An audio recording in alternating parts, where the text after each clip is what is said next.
اهلا بكم في حلقه جديده من برنامجكم سؤال الحلقه اف ام. انتوا متخيلين ان احنا بقالنا شهر كامل بنعمل سؤال الحلقه؟ دي رابع حلقه من سؤال الحلقه يا جماعه، ده رابع اسبوع. بجد حاسه انا فخوره قوي ان انا كملت لحد دلوقتي. مبسوطه قوي بالفيدباك بتاعكم الحلقه اللي فاتت. خلينا نشغل واحد منهم دلوقتي. مش عارفه انا بجد كنت مشغوله ازاي من الصبح، بجد يعني ممكن بجد ما مسكتش التليفون خالص بقى من الصبح. سبحان الله، اول ما نزلت الحلقه انا فضيت وبقى عندي وقت وفعلا يعني اول ما مسكت الموبايل لقيت الستوري قلت اوف، دي كانها يعني كانه كده، يعني انت كانك بعتيلي هديه بكافئ بيها مجهودي اللي عملته طول اليوم. so proud of you. انه كنت في نهايه اليوم محتاجه المكافاه كانك انت اديتها لي. بجد شكرا على الحلقه التحفه دي، تحفه بجد، تسلم ايدك، خطيره. وبحب ان الكرياتيفيتي بتاعت كل حلقه، يعني احنا على الحلقه الاولى الفكره بتاعتها مختلفه تماما عن الحلقه الثانيه، مختلفه تماما عن الحلقه الثالثه، يعني تحسيكي بتمشي بافكار مختلفه، وده اللي بيميز البرنامج. ده خطير خطير بجد. مش عارفه ازاي ولا لك، يعني مش عارفه ازاي اوصف لك انا حاسه بايه عليه، بس هو تحفه. بجد شكرا قوي يا جماعه، الفيدباكس بتاعتكم بجد يعني بتخليني اكمل. بحاول ارد على كله على قد ما اقدر، بس ساعات مش بعرف. بس بجد شكرا شكرا شكرا شكرا. موضوع حلقه النهارده بقى بيتكلم عن ازاي نرجع لروتين. how to get back to your routine. ازاي نلوك ان، ازاي نجيت باك اون تراك. اخترت الموضوع ده عشان انا متاكده ان احنا كلنا، معظمنا اتليست 90% اتليست، وقت الصيف ده محدش ماشي على روتين، محدش ماشي على حاجه، كلنا عايشين في مس. اوضتي حاليا اذا مس، اكلي اذا مس، مش بشرب ميه كويس، في حاجه غلط، بشرتي مش تمام، في حاجات كتير قوي بايظه الفتره دي، وكلنا بنشتكي من نفس الشكوى، كلنا نومنا مش مظبوط، كلنا حاجات كتير قوي. واول ما شهر 8 بيبتدي يخلص، بنبتدي ندخل على شهر 9، بنبتدي ندخل اخر كوارتر في السنه، انا حياتي بتكون احسن بكتير. حسيت فعلا بالتغيير بجد. معناه ان احنا خلاص بنفنش الصيف. انا بحب الصيف، بس احنا هنبقى داخلين على اكتر فصل بحبه في السنه، وهو فصل الخريف. فاحنا هندخل على شهر 10. عارفين يا جماعه، امنيه حياتي من ضمن امنيات حياتي، يعني انا كل شويه بختار حاجه اقول عليها امنيه حياتي، لان انا عندي امنيات كتير قوي في الحياه. من ضمن الامنيات حياتي ان انا اقضي الخريف في NYC، لان شكل الشجر والفايبس بتكون تحفه. عارفين جوسب جيرل على جيلمور جيرلز كده؟ نفسي اعيش الفايبس دي في نفس الوقت، اشوف لون الشجر البني ده اللي ما بشوفوش في حته غير على بنترست. بمناسبه المسلسلات اللي انا قلتها دلوقتي، فاحنا دي الفتره اللي بتفرج فيها على المسلسلات دي، حاسه الجو بيكون لذيذ، وكل حاجه بيبقى لونها بني، كل حاجه بتكون بالقرفه، كل حاجه بتكون باللي هو البامكن مش عارفه ايه ده. بجد بحب قوي الفتره دي من السنه. بدخل على شهر 10 كده، شهر 11 الشتاء بيبتدي يدخل، بعدين شهر 12 اللي هو شهر عيد ميلادي، انا 20/12 برج القوس. مش بس كده، احنا كمان بنبقى داخلين في الفايبس بتاعت الكريسماس، والديكورات في كل حته، والشجر في كل حته، واخضر واحمر في كل حته. بجد الفايبس بتكون خطيره، الاغاني بتكون خطيره، كل حاجه بتكون خطيره. فانا بعشق الوقت ده من السنه. انا بعشق الوقت ده من السنه. الجو بيبتدي يتعدل شويه، فاحنا بيبقى عندنا طاقه اكتر ان احنا نظبط الدنيا. ناس كتير قوي بتكون داخله على باك تو سكول سيزون، بيرجعوا للمدرسه، بيرجعوا للجامعه، فبيبتدي يبقى فيه روتين اكتر. انا دي تاني سنه مش هبقى بشارك معاكم يا جماعه في الباك تو سكول. مش مصدقه نفسي، بس ده مش هيمنعني ان انا اعمل لكم باك تو سكول هول كده كده، عشان انا بحب اشتري حاجات في الوقت ده.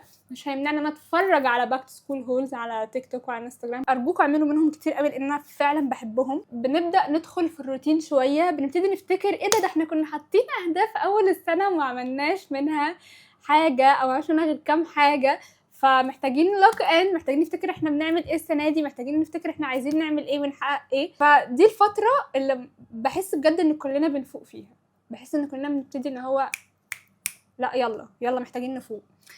فقلت اعمل الحلقه دي عشان اشجعني، لان انا حياتي الفتره اللي فاتت مش احسن حاجه خالص. اعتقد كان باين عليا من الحلقه اللي فاتت قد ايه انا فعلا متضايقه. حسيت انه كلنا عايشين في نفس الحاجه، وكلنا محتاجين نلوك ان، محتاجين نرجع للروتين بتاعنا، محتاجين نرجع للجولز بتاعتنا. وكمان انا بقالي كتير قوي ما اتكلمتش معاكم في المواضيع دي بجد.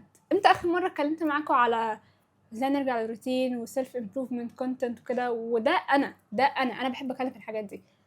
فيلا بينا. عملت كمان ريسيبي ايس كوفي، بقالي ده 3 يوم اشربها فيه.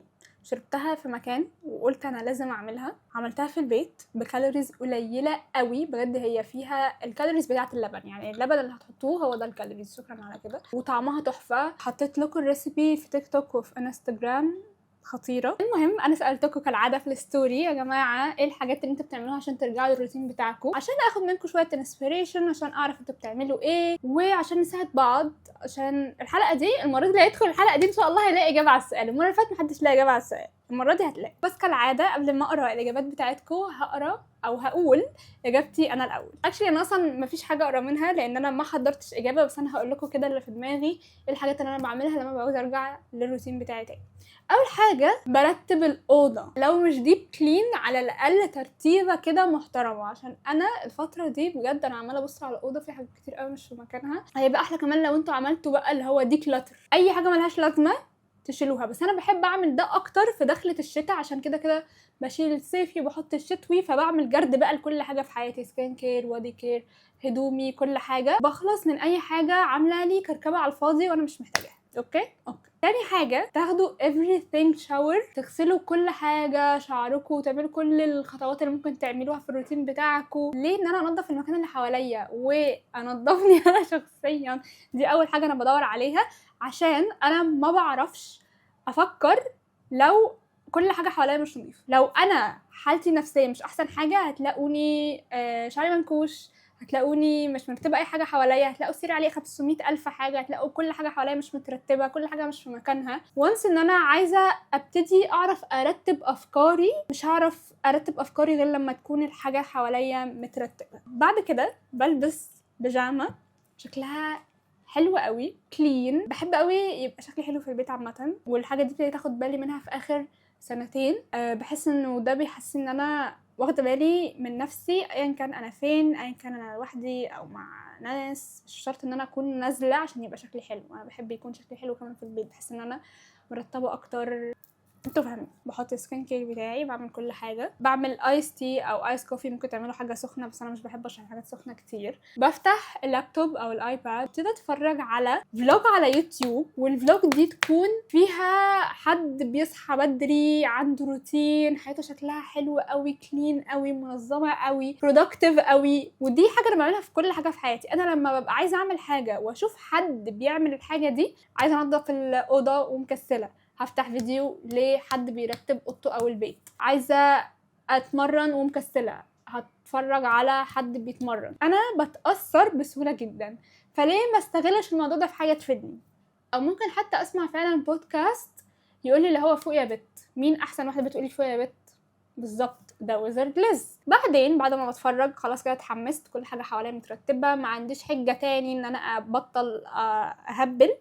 ببتدي بقى اكتب او اتليست افكر، بس لما بكتب الحاجات بتكون قدامي اوضح. فببتدي اكتب ايه الحاجات اللي انا حاسه ان هي بايظه في حياتي الفتره دي، وبقسمها كاتيجوري. يعني مثلا انا نومي بايظ خالص، بنام الصبح ودي حاجه انا محتاجه اصلحها. ما عنديش روتين قوي، مش بشرب ميه، بقالي فتره مش باخد الفيتامينز بتاعتي، عايزه ارتب شغلي او الكونتنت اللي انا بصوره. انتوا كمان هتكتبوا كل الحاجات اللي حاسين ان هي محتاجه ترتيب. بعدين عشان نظبط الحاجات دي هنعمل ايه؟ هنكتب ايه الحاجات اللي احنا محتاجين نعملها عشان نظبطها. انا عايزه اشرب ميه اكتر، فانا عندي الازازه اللي انا اشتريتها السنه اللي فاتت مش بشرب فيها، وكنت جايباها عشان تشجعني. ابتدي اجيبها واغسلها كويس قوي واملاها ميه واخليها دايما جنبي، واخلي فيها على طول ميه ساقعه عشان الميه الساقعه بتخليني احب اشرب اكتر، وهكذا. هبتدي مثلا اجيب الهابت تراكر بتاعتي واحط فيها ان انا اشرب ميه، او اعمل ريمايندر على الموبايل. عايزه اظبط نومي، مش عارفه اظبط نومي، حتى لو انا طبقت مش عارفه اظبط نومي. اوكي، هبتدي ان انا ما امسكش الموبايل قبل ما انام بساعه، مش عايزه اكل قبل ما انام بساعه او ساعتين. عايزه ابتدي ان انا اعمل حاجات في النايت روتين بتاعي تخليني اهدى، تخليني ادخل في النوم اسرع. عايزه ابتدي اصحى بدري اكتر عشان لما بصحى بدري بنام بدري، وهكذا. زي ما قلت الحاجات او العادات اللي احنا عايزين نبنيها بنحطها في الهابت تراكر بتاعتنا. مش شرط كلها تكون حاجات برودكتيف، ممكن تكون حاجات تهتم بان انا ما اعملش سكيب للسكين كير بتاعي، او ان انا احط السبراي اللي بحطه على شعري عشان شعري ما يوقعش. ممكن بقى تعملوا الحاجات دي على ورقة، على أي جورنال عندكم عادي، على بلانر، على ديجيتال مثلا، على نوشن. أنا بعشق نوشن. ممكن تحطوها في ريمايندرز على الموبايل، تخلوها على جوجل كالندر أو أبل كالندر. تحطوا بقى كل المواعيد بتاعتكم وكل الحاجات اللي انتوا داخلين عليها الفترة الجاية. لو انتوا مثلا هتبدأوا دروس الفترة الجاية فهتكتبوا المواعيد بتاعتكم. لو عندكم أي ايفنتس، لو عندكم أي حاجة، كل ده بتكتبوه. فانتوا كده بتبقوا حرفيا حطيتوا العادات بتاعتكم، بتبقوا عملتوا بلان، تبقوا حطيتوا روتين، مثلا حطيتوا مورنينج روتين وحطيتوا نايت روتين وحطيتوا هتعملوا ايه في اليوم. البروسيس دي كلها حاجه مهمه قوي ان انتوا تعملوها، ان انتوا ترجعوا للاهداف اللي انتوا كتبتوها في اول السنه. لو كتبتوا حبايبي، فاكرين الفيجن بورد اللي عملناها اول السنه؟ انا عن نفسي مش فاكراها. فهدخل افتح الايباد بتاعي، هتبص على الاهداف اللي انتوا كتبتوها وتشوفوا ايه الحاجات اللي انتوا حققتوها. هل حققتوا حاجه اصلا من الاهداف دي؟ اوكي، لو حققتوا حاجه من الاهداف دي، ايه الحاجات اللي انتوا لسه ما حققتوهاش؟ لو ما حققتوش اي حاجه اصلا، ايه الحاجات اللي انتوا عايزين السنه ما تخلص غير لما تكونوا عملتوها؟ وتبداوا تكتبوها وتشوفوا ايه اللي محتاجين تعملوه في يومكم عشان تحققوا الاهداف دي، وتدخلوها من ضمن الروتينز اللي انتوا كتبتوها. يعني مثلا لو انتوا عايزين تقروا اكتر، انا بقول المثال ده على طول بس بحس ان ده ابسط مثال.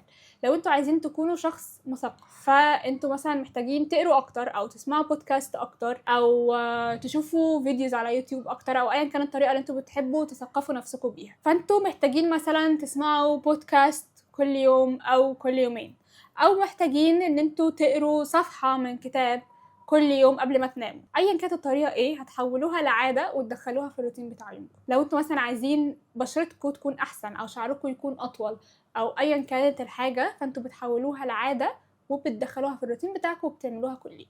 وما توتروش نفسكم لو انتوا بجد ما حققتوش حاجات كتير قوي. انا عن نفسي كان في حاجات كتير قوي نفسي احققها وما عرفتش اعملها. ما تضغطوش نفسكم ان انتوا لازم تخلصوا كل الحاجات دي قبل ما السنه تخلص. حاولوا تشوفوا ايه المهم وخليكوا الاهم فالمهم. شوفوا ايه اهم حاجه عندكم، وبعد كده لما تخلصوها شوفوا الحاجه اللي بعدها واللي بعدها وهكذا. حاسه ان انا بقالي كتير قوي بتكلم، فدلوقتي جه الوقت ان انا اسمع الاجوبه بتاعتكم لسؤال حلقه النهارده. بحب قوي في الفقره دي ان انا اكون ماسكه المايك. واول اجابه النهارده من بثينه. اول حاجه انا مبسوطه طبعا بالبرنامج بتاعك جدا، شكرا وحقيقي حاجه ممتعه وفخوره بيكي جدا. بجد، شكرا. تاني حاجه بحس ان اكتر الحاجات اللي ممكن ترجعنا للروتين، بالذات فتره ما بعد التخرج، لو ناس اشتغلت بيكون عندهم دايما الحياه زحمه عندنا وستريس جامد ونبقى مضغوطين وبس عايزين نزق الاسبوع وكده. بحس ان ممكن اني ببدأ ارجع ان اعمل الحاجات اللي انا بحبها من اول وجديد، حاجات تهدي كده الجهاز العصبي عندي. اتفرج بقى مثلا على حاجة، مسلسل، فيلم حلو كده، وساعتها مخي بيهدى، فبقدر ان انا ارجع افكر تاني في اللي كنت بعمله والروتين بتاعي. بالنسبة للسؤال بتاع السنة، هل حققنا فيها حاجات ولا لأ؟ من الناحية المادية حاسة ان ممكن حاجات اتحققت، ما شاء الله، قولوا ما شاء الله. بس السنة دي كنت حابة ان انا ارفلكت على نفسي اكتر، واني اركز ان انا اريكونكت مع نفسي اكتر. فحاسة ان انا يعني بدأت في البروسس دي، شفت فيرجنز مختلفة من نفسي السنة دي. تحفه. والحمد لله يعني. بس مبسوطة جدا بالبرنامج بتاعك. بجد شكرا قوي على مشاركتك يا بثينه. you're so sweet. بجد مبسوطه قوي ان انتي قدرتي تحققي حاجات في الحاجات اللي انتي كنتي كاتباها في اول السنه. بجد ما شاء الله. عجبتني قوي فكره ان احنا نبتدي نهدي نفسنا ونهدي الجهاز العصبي قبل اي حاجه. عشان كتير مننا بجد بيكون متوتر قوي، بالذات لو الحياه مثلا الفتره اللي فاتت كانت زحمه. بصراحه انا حياتي الفتره اللي فاتت ما كانتش زحمه قوي. الفتره اللي فاتت بالعكس، كنت حاسه ان انا حياتي متلخبطه اكتر من ان هي زحمه. فعشان كده اللي هو متحمسه قوي ان انا عايزه ارجع بجد للروتين باي شكل من الاشكال. مش عايزه ان انا اضيع وقت تاني او كده. بس فعلا لو انتوا تشتغلوا، لو انتوا حياتكم طول الوقت في حاجات كتير قوي، ركزوا ان انتوا تهدوا نفسكم الاول، تعملوا حاجه بتحبوها، وبعد كده ترجعوا للروتين بتاعكم شويه شويه. اوكي، ناخد اجابه تانية من صباح. برجع بطريقة سهلة جدا للروتين، لان انا بحاول اعود نفسي عليها، وهي ان انا عارفه انتي لما نربط الطرحه وخلاص بقى داخلين فايت، ان انا بروق الاوضه كلها، بظبط كل حاجه كانت محتاجه تتروق، ايوه. وباخد everything shower، بالليل الصبح الكلام ده في اي وقت حاسه فيه اللي هو ايه، لا انا محتاجه ستوب سكرولينج، محتاجه ابدا ارجع تاني، لا انا محتاجه ارجع تاني اركز على اهدافي تاني وهكذا. فبعمل اكله حلوه، درينك حلو، وحاجه لايك من الروتين بتاعي. بعد ما اخد الافريثينج شاور واعمل شعري واظبط الحاجات اللي محتاجه تتظبط، وبعد كده اقعد امسك النوت بوك بتاعتي واشغل شويه موسيقى وشويه بودكاست او فيديو لاي قناه او اي شانل. هو انت سمعتي انا قلت ايه قبل ما تقولي ريكورد؟ بقول لنفسي اهم حاجه ان انا خدت الستep، مش لازم اكون perfectly، لان انا شخص يعني بيرفكت جدا. انا شايفه ان انا عندي مشكله في البرفكشن ذات نفسه، فلا لازم كل حاجه تبقى بيرفكت. فبحاول ان انا اهدي الموضوع ده عندي بان هو لا عادي، انا كفايه ان انا قمت روقت سريري وخدت شاور. ده بالنسبه لي very big step قوي عشان اعرف ارجع للروتين بتاعي. فبحاول ان انا كل ما اخد شاور انا خلاص كده رجعت للروتين، الموضوع انتهى. ايوه صح بجد يا صباح. حاسه ان انتي كنتي بتسمعيني وانا بتكلم من شويه قبل ما تسجلي ريكورد، اجابتنا نفس الحاجه تقريبا. وبجد ايوه انا بحس ان هو ده السر للرجوع للروتين. ناخد رساله من صديقه البرنامج بتقول غالبا المدارس والدروس بترجع، الروتين بيرجع وكل حاجه بتتظبط، النوم والمذاكره ووقت البريك وكله حرفيا. ما بعملش حاجه بتيجي لوحدها. حققت حاجات وبجد فخوره بنفسي جدا. بجد انا كمان فخوره بيكي قوي. فعلا الوقت بتاع الدراسه ده بيجي وبحس ان كل حاجه بتترتب، مع ان انا مش راجعه للدراسه، بس بحس ان هو ده الوقت اللي المفروض كل حاجه تبقى مترتبه فيه. ناخد ريكورد من هنا. هاي شهوة، ازيك؟ هاي بحس هنا. انه اصلا سبتمبر هو شهري المفضل في السنة، واكتر شهر بيخليني الوك ان. ايوه ببدأ ازاي حقيقي معرفش، بس ممكن بشوف اي فيديو من الفيديوز اللي انتي منزلاها، especially لو منزلة حاجة مثلا سيريس جديدة عن الموضوع. برجع اكتب الجولز، اشوف الجولز بتاعت اول السنة، اشوف طبعا الجولز الخيالية اللي انا كنت كاتباها، ببدأ اخليها واقعية اكتر. وساعات بعمل فيجن بورد جديدة عشان برضو غالبا بتاعت اول السنة بتبقى مش واقعية اطلاقا. فممكن اعمل فيجن بورد جديدة، والى حد ما ببدأ مثلا انفذ الروتين بجد بقى، يعني ارجع اصحى بدري، ارجع اعمل المورنينج روتين، افطر براحتي كده. وسبيشال اصلا انا داخله على مدرسه، فغصب عني هيكون عندي روتين اوريدي يعني. بس بجد بحب الشهر ده، وبحس انتي من اكتر الناس اللي خليتي الشهر ده مميز. بجد شكرا قوي يا هنا على مشاركتك. انا فعلا بحس ان شهر 9 ده يعني اصلا معظم الكونتنت كرييترز حتى بيفوقوا فيه، يعني انا بفوق فيه جدا. بالذات كمان السنه اللي فاتت كنت عامله فعلا السيريز بتاعه مش فاكره اسمها ايه، بس هي حاجه كانت ليها علاقه بالجلو اب، بس مش جلو اب، بس هي كانت بتتكلم يعني عن اخر ربع في السنه وازاي نرجع الروتين وازاي نحقق اهدافنا قبل ما السنه تخلص وهكذا. بجد كانت سيريز حلوه قوي، كنت مبسوطه قوي وانا بصورها. في نقطه كمان قلتيها انه دايما اول السنه بتكون الاهداف بتاعتنا مش واقعيه، ودي حقيقه. بحس ان اول السنه بنكون كلنا متحمسين وبدايه جديده وصفحه جديده ومش عارفه ايه. في ناس كتير قوي مننا بتكتب حاجات فعلا تكون مش واقعيه، بس ديفاين مش واقعيه، فاهمين قصدي؟ يعني في حاجات بتكون بعيده شويه، بس في نفس الوقت بحس انه مفيش حاجه بعيده، وان بجد اي حاجه ممكن تتحقق، وانه بجد ممكن حياتنا كلها تتشقلب في يوم وليله. بحس انه فجاه ممكن تحصل اي صدفه او معجزه او حاجه حلوه، او تقابلوا شخص يدخلكم مثلا في شغلانه معينه، او تتعرفوا على اصحاب، او يحصل معرفش. بحس انه كل الجولز بجد ممكن تتحقق بكل سهوله فجاه. بس لو دي اول مره او اول فتره تبداوا تكتبوا جولز او كده، بحس ان يفضل تكون فعلا حاجه سهله شويه عليكم، مش عشان اي حاجه، بس ان انتوا تبداوا تكسبوا ثقة في نفسكم لما تكتبوا حاجة أسهل بالنسبة لكم وتبدأوا تحققوها. زي مثلا ان انتوا عايزين ترتبوا السير بتاعكم كل يوم، لما تبدأوا ترتبوا السير بتاعكم كل يوم هتبدأوا تكسبوا ثقة في نفسكم ان انتوا قادرين تعملوا حاجة معينة، وبالتالي هتلاقوا نفسكم بتكتبوا هدف أكبر تبدأوا تحققوه، بعد كده أكبر وأكبر وأكبر وهكذا. خلينا ناخد مسج تانية من فطوم بتقول برجع للروتيني لما انعزل عن كله. بحس ان انا لما ببقى وسط ناس بتسحل حرفيا بينهم وانسى نفسي لحد ما الاقي نفسي داخله في مود مش حلو، فابدا افوق بقى. واللي حققته من الجولز اني عليت الGPA والباقي في الضياع. بتهيألي دي اكتر سنه ما عملتش فيها حاجه وضاعت. شكرا يا فطوم على مشاركتك. حاسه ان احنا عكس بعض شويه في النقطه بتاعه الناس دي.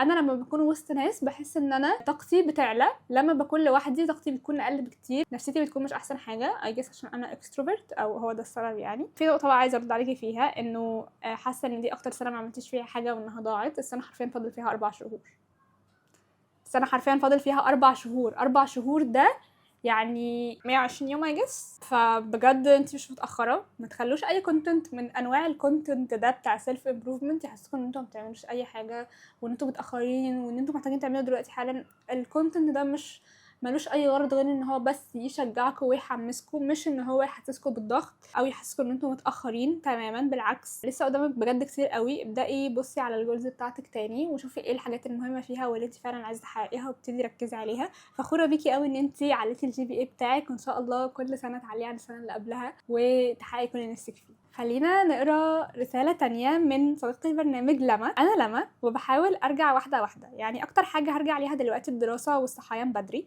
فبحاول اشجع نفسي اجيب حاجات شكلها حلو. بالنسبه لاهداف السنه فما حققتش كل حاجه، بس عملت حاجات كتير برضو، زي ان اتطورت اكتر في الرسم ونفسيا احسن بكتير الحمد لله الحمد لله. وبجد البرنامج ما شاء الله تحفه وانتي اصلا خطيره، وكمان بتفرج على فيديوهات تشجعني اللي هي فيديوهاتك. شكرا بجد يا لما على مشاركتك، شكرا على كلامك الحلو. فخوره بيكي قوي ان انتي طورتي نفسك في الرسم وان نفسيتك بقت احسن، وان شاء الله تحققي باقي اهدافك. نقطه ان انتي تجيبي حاجات شكلها حلو دي بجد بتشجعني قوي. يعني وانس ان انا عايزه اشرب ميه ببتدي اهتم بس الميه بتاعتي، لما الدنيا حواليا بتكون مترتبه وشكلها حلو، المكتب بتاعي بيكون نظيف وهكذا، ببتدي اتحمس ان انا اشتغل اكتر. خلينا ناخد ريكورد بقى من صديقة البرنامج سلمى. صراحة أنا ما عنديش روتين معين يعني بتبعه في الأجازة أو في الأيام العادية، يعني غير مثلا قراءة صفحة واحدة من القرآن الصبح ما شاء أو الله. حفظ القرآن في الأجازة. يعني هو ده يعتبر شبه روتين صراحة، ربنا بس أنا يثبتك ما يا رب. عنديش شيء معين إلا إنه يكون جولز مثلا. يعني الجول بتاعي في الأجازة إني مثلا أطور موهبتي في الرسم أكتر، كأني شخص بيرسم، أو في القراءة برضو أنا بقرأ برضو. يعني في كتاب كذا كذا أنا عايزة أشتريه وأقرأه في الأجازة، أفلام مسلسلات، يعني حاجات عايزة أتابعها في الأجازة. دي يعتبر جولز، بس بستعيدها لما يجي الموسم بتاعها. يعني مثلا يعني بمناسبة الخريف الداخل في ريسبيز عايزة أجربها، في مثلا سينما رول نفسي أجربها، نفسي أجرب أعملها في البيت. مثلا كولر كومبو الأوتفيت أنا عايزة أجرب ألبسه الخريف الجاي كده. يعني يعني دي حاجات بتشجعني أعملها، حاجات أعملها يعني علشان تعمل استاتيك معين للموسم بتبقى حلوة أوي. أسفة لو طولت. بجد شكرا قوي يا سلمى على مشاركتك. فعلا لما بيكون في استاتيك كده معينة ومود كده معين للفترة اللي احنا داخلين عليها، بحس ان ده بيحمسني قوي وبيخلي كل حاجة شكلها احلى، كل حاجة انا عايزة اعملها بكون متحمسة لها اكتر. بحس ان ده بيتلخص في كلمة ان احنا نرومانتسايز حياتنا. قولي لو عايزين اتكلم اكتر عن الموضوع ده، ممكن حتى نعمل حلقة عن الموضوع ده، ازاي ان احنا بنرومانتسايز حياتنا، لانه بجد حاجة مهمة قوي. ممكن بجد حاجة تكون مقرفة وصعبة ورخمة ومش عايزين تعملوها، بس تحطوها في اطار تبقى شكلها جميل ومحمسة وجميلة وعايزين تحققوها وعايزين تعملوها عادي جدا. خلينا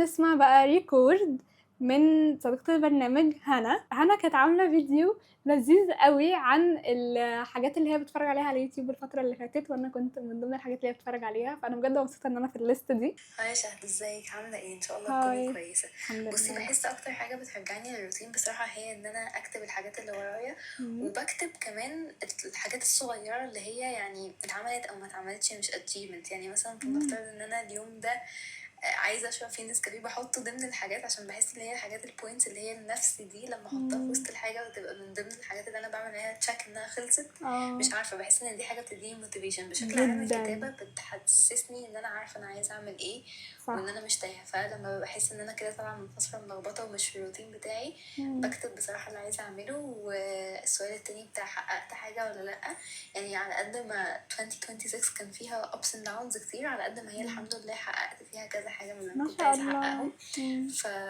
وهي لسه فيها يعني، فان شاء الله كلنا نخلص بقيه الحاجات اللي احنا عايزين نحققها او اغلبيتها يعني by the end of the year. يا رب بس ان شاء الله. وبرضه نقطة تانية بحس انها مهمة قوي، ان انا يعني لما بيجيلي الاحساس بتاع ان اللي هو خلاص الفترة دي لازم نوقفها، جالي الساعة 3 الفجر، جالي الساعة أيوه. 2، جالي الساعة 10 الصبح، انا يعني فاهمة ببدأ في لحظتها. صح. ما بحاولش ان انا اجل الموضوع اللي هو يلا بينا اما نصحى بكرة نبدأ الروتين، لا خلاص اللي فاضل في اليوم ده نقدر نمشي بيه بالروتين اللي هو اللي احنا عايزين نعمله ده، فيلا نبدأ دلوقتي. بجد شكرا قوي يا هنا على مشاركتك. عايزه اعلق على نقطتين مهمين قوي انت قلتيهم. اول نقطه حوار ان انت بتكتبي اقل حاجه حتى لو هي يعتبر حتى مش achievement وبتعملي عليها تشيك. بجد دي حاجه مهمه قوي يا جماعه، فكره ان احنا نحتفل وندي اهميه للحاجات الصغيره اللي في يومنا ان احنا بنقوم وبنعملها. انتوا مش فاهمين هي بجد مهمه قد ايه. بتحسسكم ان انتوا فعلا عملتوا حاجه في اليوم حتى لو هي حاجه بسيطه قوي. بتخليكم تبقوا مركزين اكتر على انجازاتكم بدل ما تقعدوا تركزوا على ايه اللي مش ماشي صح، وان انتوا مثلا كسلتوا تعملوا كذا، وان انتوا محققتوش كذا، وان انتوا مخلصتوش كذا. لا، انتوا بتبداوا تركزوا على ان انا النهارده عملت النسكافيه اللي انا بحبه، النهارده غسلت اسناني، النهارده عملت سكين كير بتاعي، حتى لو حاجات بسيطه، حتى لو حاجات صغيره قوي، بس على الاقل انتوا قمتوا وعملتوا حاجه، وده لوحده حاجه كبيره قوي. وده كمان فكرني ان احنا حتى ممكن نكتب من ضمن الحاجات اللي احنا نكتبها يعني واحنا بنرتب حياتنا، نعمل صفحه كده او ان شاء الله حتى سطر او سطرين لحاجات احنا عملناها السنه دي. اكيد في اي حاجه حلوه انا عملتها السنه دي ايا كانت هي ايه. فكروا كويس قوي، حتى لو كانت كلمه حلوه قلتوها لحد،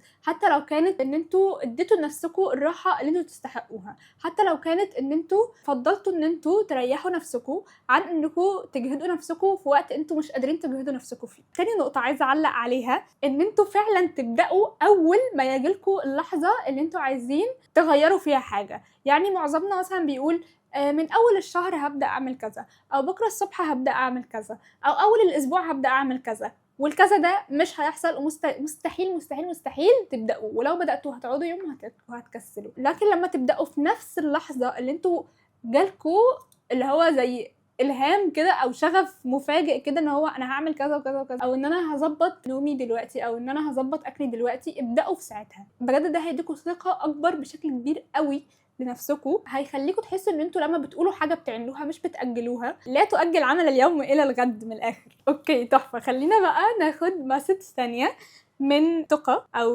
وهي بتقول انا فعلا ببتدي افكر في اهداف السنه في سبتمبر كل سنه، سبحان الله، غالبا عشان عيد ميلادي فبحس انها سنه جديده بقى. كل سنه وانتي طيبه. اول حاجه بعملها بظبط نومي وبتمرن، بطبق يوم كامل عشان اظبط نومي. طريقه غلط بس ما بجيش غير كده، انا كمان على فكره جلتي وبشوف اي تمرين انزله وبحس كل حاجه تلقائي بتتظبط، سواء اكلي او اني برجع اخد كورسات او كل الحب يا شهوده. بجد شكرا قوي قوي قوي يا تقى على رسالتك وعلى مشاركتك معايا النهارده. ان شاء الله تكون سنه سعيده عليك يا رب. ناخد رساله تانية من جنه بتقول حققت اغلب الاهداف، قللت اكل مش كويس وبقيت اكل هيلثي اكتر بكتير، سيلف كير شامل كل الجوانب نفسيا وخارجيا ودينيا واجتماعيا، بقيت احسن، بقرا بانتظام حتى لو قللت عدد الصفحات، ما وصلتش للوزن اللي عايزاه بس نزلت، وبقيت فاهمه جسمي اكتر وبتمرن، ما بقتش فلوينت في الانجليش بس ستيل بحاول، ما حولتش من الجامعه عشان الحمد لله بقيت احسن كتير قوي، حتى بدات اول شغل تبع مجالي ولقيت اني بره الاكاديمي احسن كتير قوي.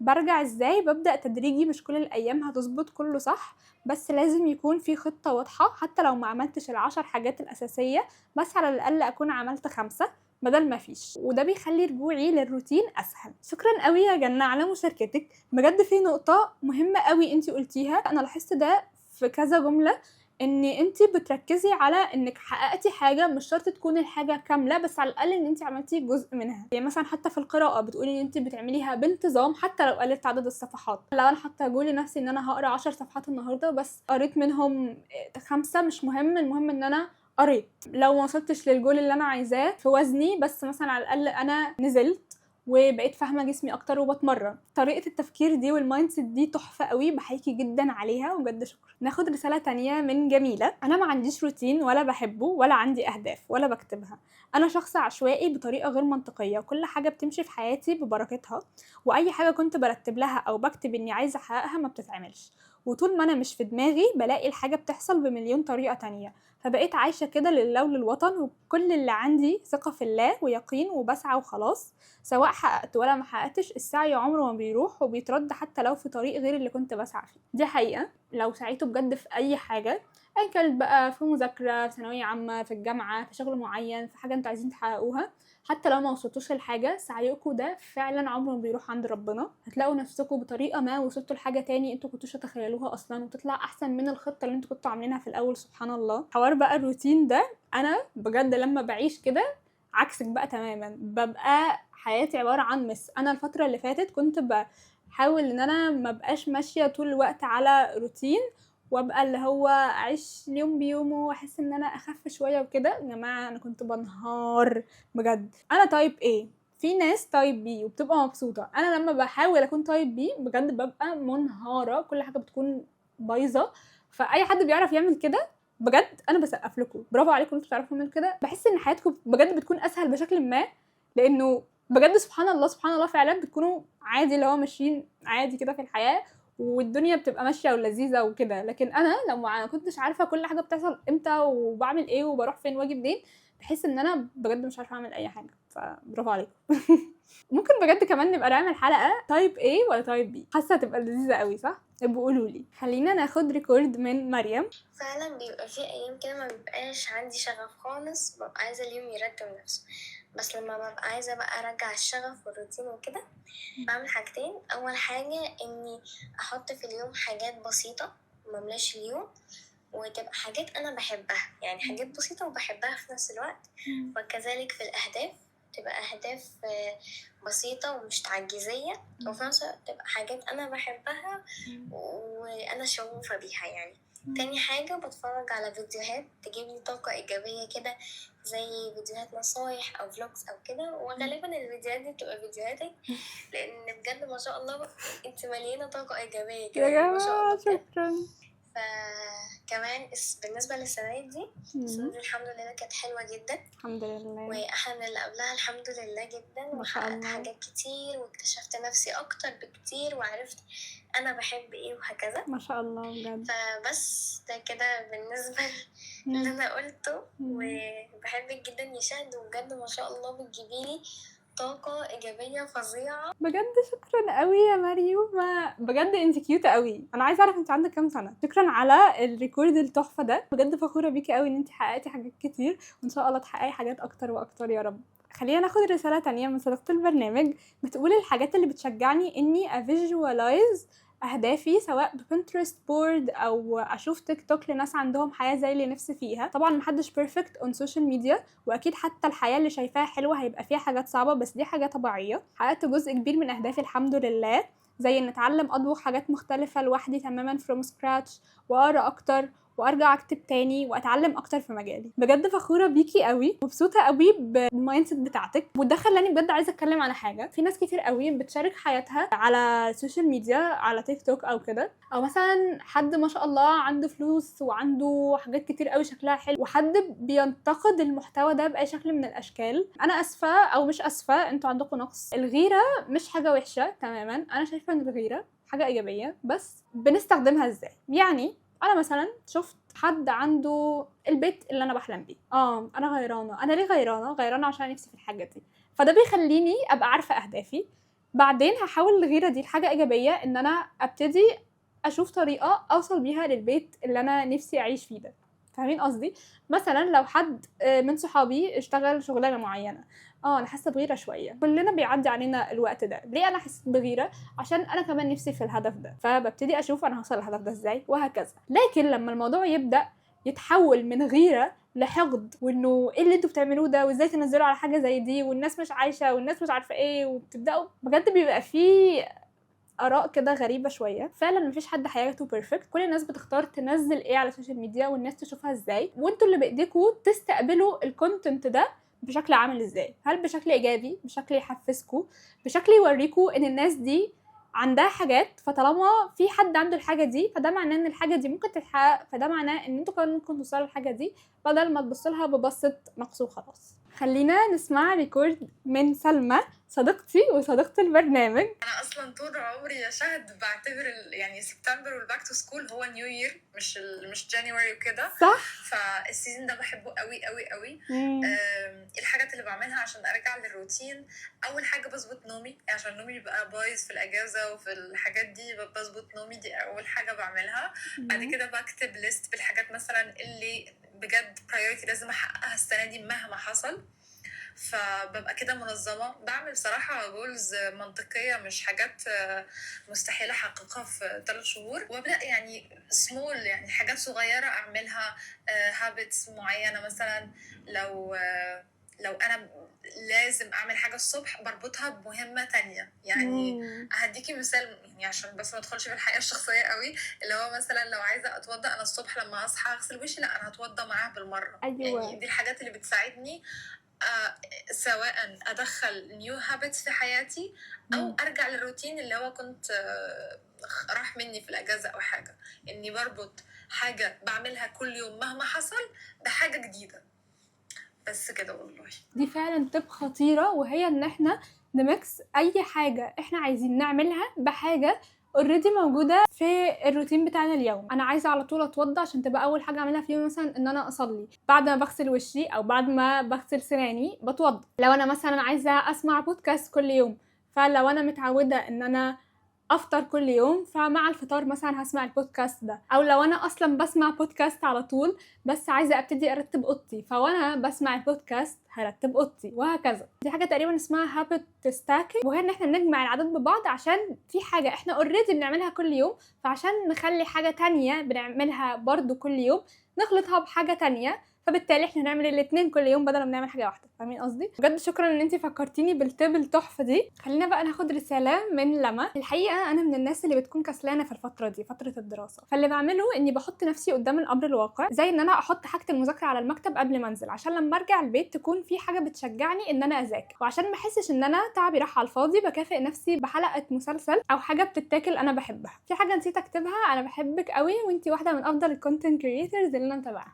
بجد شكرا قوي يا لما. انا مبسوطه قوي ان انتوا بجد عمالين تقولوا تيبس خطيره في الموضوع ده، والتيب دي هي ان انتوا تسهلوا الدنيا على نفسكم بكل بساطه. يعني مثلا زي ما هي قالت، انا دلوقتي عايزه اذاكر، فانا نازله النهارده فهحط كتبي على المكتب قبل ما انزل عشان اول ما ارجع الاقي الكتب مستنياني واذاكر. لو انا مثلا عايزه تاني يوم الصبح اروح الجيم، فانا هرتب هدومي اللي هنزل بيها الصبح واعلقها عشان اول ما اصحى من النوم الاقي الحاجه مستنياني، مش هقعد افكر الصبح يا ترى انا هلبس ايه. فكره ان انتوا تسهلوا على نفسكم العادات اللي انتوا فعلا مش عايزين تعملوها او بتنسوا او بتكسلوا او ايا كان، لما تبقى سهله عليكم هتعملوها اكتر وبشكل منتظم اكتر. نفس الكلام لو انتوا عايزين تبطلوا عاده معينه، لو انتوا مثلا بتسناكوا كتير قبل ما تناموا، ما تخلوش في اي سناكس جنب السرير، او لو انتوا بتسكرولوا كتير على الموبايل قبل ما تناموا، حطوا الموبايل في حته بعيده عشان كمان لما تصحوا تضطروا تقوموا من على السرير عشان تمسكوا الموبايل. ما تفتحوش عينيكم اول حاجه على الموبايل وتقعدوا على السرير بالساعتين والثلاثه من قبل حتى ما تبداوا يومكم. خلينا ناخد رساله كمان من مريم. مريم بتقول اكتشفت ان مفيش حاجه اسمها ارجع للروتين. انا هتكلم عن تجربتي الشخصيه او اللي بيحصل معايا انا، بس كل فتره طلع ليها الروتين بتاعها، ومش دايما الروتين اللي كنت بعمله فتره قبل كده كان حلو. فجاه مع الوقت بنبدا نكتشف حاجات جديده احلى او افكتيف اكتر، فنبدا نحطها للروتين او نفضل كده لحد ما يتبني روتين تاني خالص جديد. بس لما بنحب نرجع للروتين قبل كده، ممكن عشان بنحبه مثلا او بنفتقد حاجه في الفتره اللي كان فيها الروتين ده، فنبدا نحاول نرجع للروتين عشان نحس اننا لسه في الفتره دي. اتمنى اكون عرفت اوصل فكرتي او احساسي. بجد شكرا يا مريم على مشاركتك. حاسه ان انت عندك حق فعلا بشكل كبير قوي. يعني انا مثلا بحب قوي ان انا ارجع للروتين بشكل معين فترة الدراسة عشان أنا بحب فترة الدراسة، ففعلا أنا ممكن أكون بحب الإحساس بتاع الوقت ده، فبالتالي برجع له تقريبا في نفس الوقت. في الصيف مثلا كلنا بنصحى متأخر أكتر أو بنسهر أكتر، ممكن عشان الجو، ممكن عشان مش ورانا حاجة تانية من الصبح. لكن في الشتاء ممكن ننام بدري شوية عشان الجو، الليل بيكون أطول والجو بيكون أبرد. بحس إن الروتين بيختلف من فترة للتانية، وبيختلف كمان على حسب المود أو الفترة اللي احنا فيها. مش عيب إن احنا نرجع نفس الروتين، ومش عيب برضو إن احنا نكتشف روتين تاني هو اللي يكون بيريحنا. اللي بينفع معايا وارد ينفع مع حد تاني، وارد ما ينفعش. انا كمان بحب يكون عندي كذا روتين على حسب صحتي الجسديه والنفسيه، في الاغلب كمان بمشيها على حسب السايكل بتاعتي عشان اكون ماشيه مع جسمي وعارفه انا جسمي محتاج ايه الفتره دي، فاقدر اعمل اللي هو محتاجه. خلينا دلوقتي ناخد اخر ريكورد في الحلقه. الروتين بيختلف من شخص لشخص، لكن خلينا اكلمك عن وجهة نظري انا كأهداف. في نسختي القديمة اسمك حلو قوي يا لما اهداب. أحب أرجع للروتين بعد فترة انقطاع طويلة جدا، بهجم على كل الأهداف وعلى كل المهام وعلى كل الحاجات اللي أنا عايزة أعملها مرة واحدة. كان طبعا أكبر غلط، لأنه بعد فترة برجع أقع تاني. صح. بقوم تاني بخد نفس الأهداف العظيمة في بدايات يا دوب فتاني بقع من البداية.